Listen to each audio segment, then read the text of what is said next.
Hello and welcome to my YouTube channel. Don't forget to subscribe. Today we will talk about one of the most abundant rock forming mineral, feldspar, and its type. It's one type, plagioclase. How it's look like under the microscope, both cross-polarized light and plane-polarized light.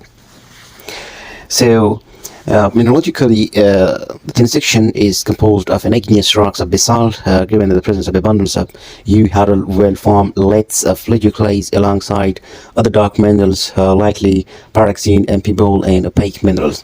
We will focus on the characteristics of plagioclase. Plagioclase feldspar, a specific feldspar group composed of sodium-rich plagioclase and calcium-rich plagioclase is the N members of solid solution series, and that is come under the category of technosilicate. Typically igneous rocks, likely the one observed under the microscope, as well as and some of those metamorphic rocks, also present in sedimentary rocks, but we will focus on this one, the plane-polarized rock observations. You can see the colors into the plane-polarized, like the mineral is transparent and does not observe lights selectively. If you can see here, the shapes and habit most crystals are visible as elongated rectangular to lath-shaped cross sections. You have prismatic crystals when rotating the stage of that microscope. The second thing that we can see, the third one, which is the cleavage. You can see not distinctly visible in PPL, which is the plane polarized light, across all the grains, but faint linear features may suggest cleavage. Then the fourth one, we can see the relief, which is low relief compared to the surroundings mounted materials and other minerals. The grains boundaries are not highly pronounced, indicating a reflective index close to those that of the adjacent minerals are the mounting medium. So coming to the alteration, where we can see some grains, particularly the larger ones, show evidence of sericitizations, which is the replacement of sericite, a fine grained white mica.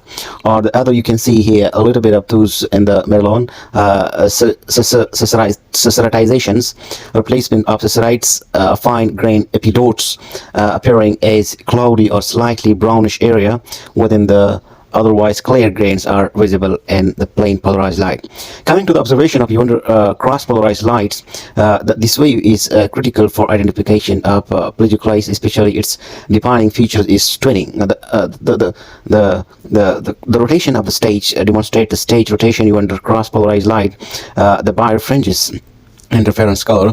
The Birefringence is low, exhibiting first order color ranging from light grayish, you can see here, from light grayish to white, and sometimes very light yellow, depending on the thickness and light extinction angle. This low Birefringence is characteristics of plagioclase. Whenever you see the plagioclase under the microscope, it must have a very low Birefringence. When we come to the twinning, key identifier features of this particular minerals, plagioclase is easiest to distinguish due to its very characteristic lamella twinning, or lamella lining twinning lines.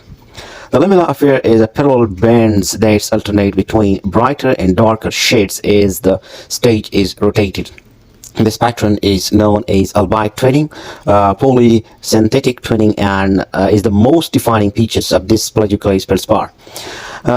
As the stage rotates from 0 to 360, the parallel bands extend straight extensions, going back extend simultaneously, including extension angle varying slightly for adjacent twin lamella, causing the colors to flush and disappear, which is characteristic of this particular mineral.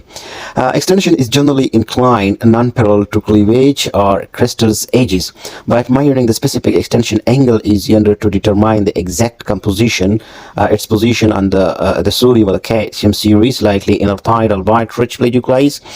Maximum Birefringence interference color is seen when the crystallographic axis are oriented to 45. Remember that.